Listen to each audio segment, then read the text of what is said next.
guys, and welcome to another Fantasy Life I video. Today I'm going to be doing an island build. So I am going to be building up my entire island. It's going to be a speed build, so you guys are going to just see it zoom by really fast, but I'm going to talk throughout it, kind of tell you my thought process, what I figured I'm doing, and explain a few things, because I know some people were asking some questions about things like diagonal bridges and stuff. So yeah, without further ado, let's get onto the build.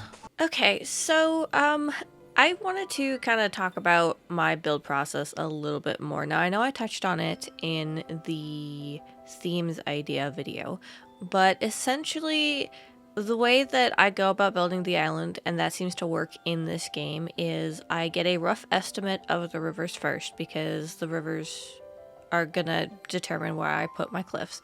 And then I'll put my cliffs, and then I will put bridges, and then inclines go after bridges, and as well as paths, because unfortunately the paths and the bridges and river and cliffs are all based on a tile system, whereas the inclines and buildings are placed on a half tile system. So we needed to get those all sorted before we could worry about inclines and buildings and all that fun stuff. So you'll see me in this video using pathing to actually map out some things as well, because that does help find out where things line up. So if I wanted to put a path that led up to a building, I would need to I would put a path in the square of a building that would allow me to do that. But here I am actually building the guild office area, because I wanted it up on a cliff, and I didn't really feel like decorating around it. I just kind of wanted it up there, just elevated, but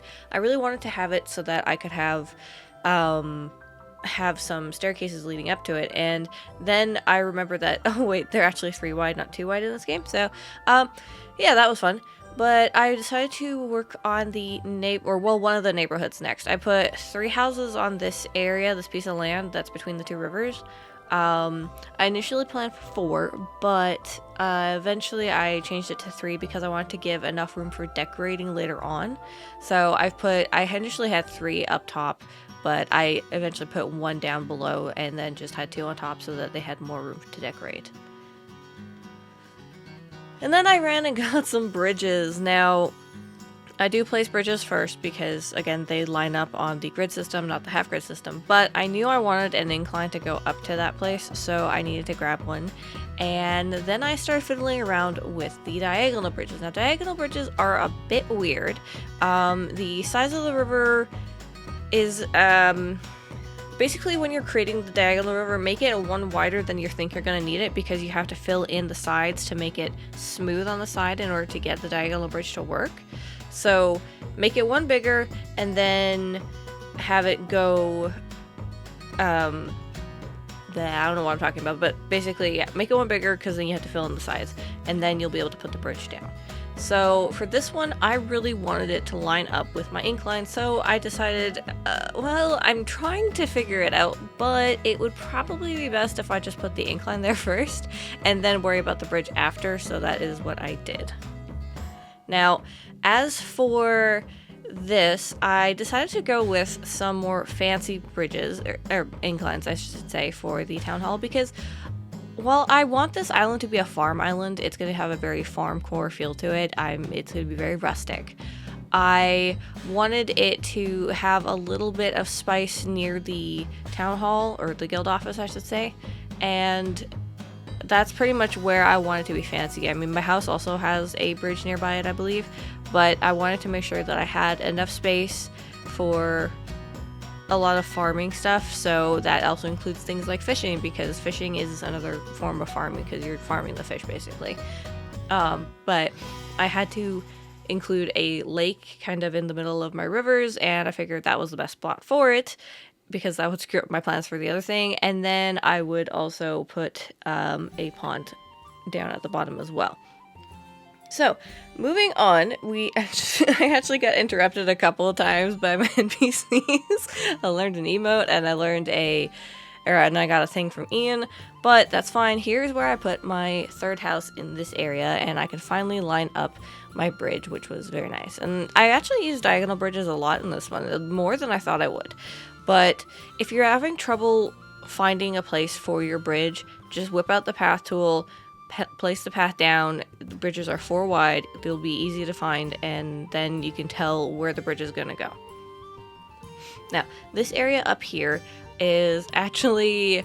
This was a lot of fun filling in because it was just the same sound over and over and over and over and over again. But this area is actually my house area. I get the big piece of land all to myself. I mean, it is my island. I'm putting in the hard work. So I figured, why not let this be my place? And I wanted to do something a bit interesting with this area because I've seen a couple of people post where they have like elevated bridges and they're over gaps or chasms. But in order to do that, you need to be able to have water underneath the bridge, and I didn't know this at the time of actually making this video, but if you want to have a bridge that is that goes across a gap that falls off on both sides, you actually need the river to be 6 tiles long and 4 tiles wide, which was actually really interesting to find out. But see here, I'm trying to line up an incline with the bridge, and while I would like the incline to be tucked away onto the cliff, I can't do that because of the way that the bridge works. So I had to kibosh that idea, unfortunately. And yeah, so I built up the 3rd layer, and at this point I really had no idea how I was going to do all of this.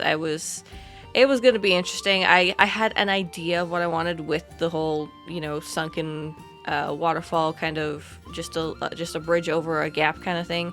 It didn't work exactly as I wanted, but I did eventually figure it out, something to work with it. But here I'm lining up my house because I knew I had to have it on the grid system, so because I wanted to line up with the bridge so that the bridge just led straight to it.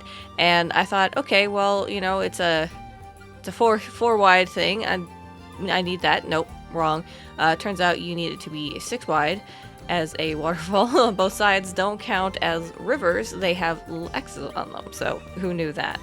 But yeah, this is my little area to live. I'm going to struggle here a lot in the later half of this video, but this is my pain, this is my agony.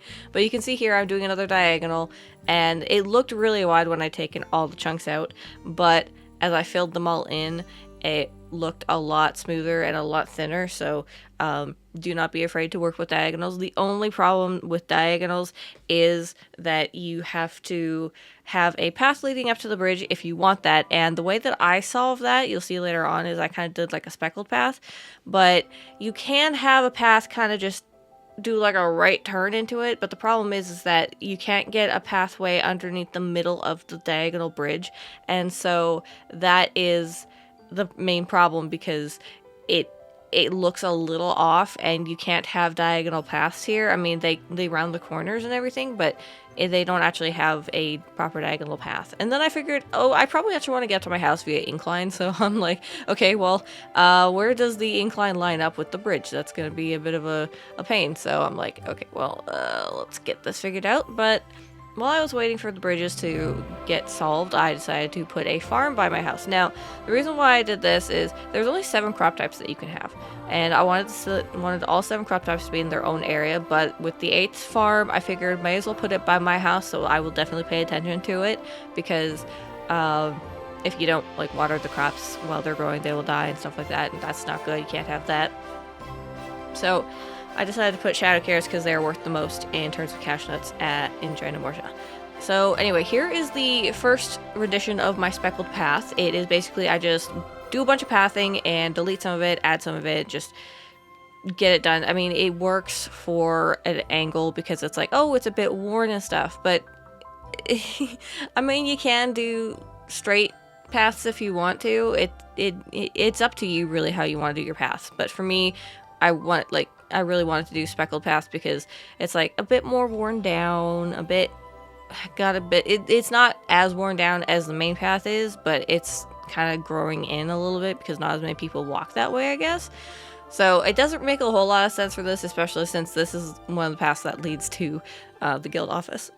But we have an area at the guild office that I really wanted to put in, which was basically at a park area. Oh, also, by the way, quick note, this is completely scatterbrained.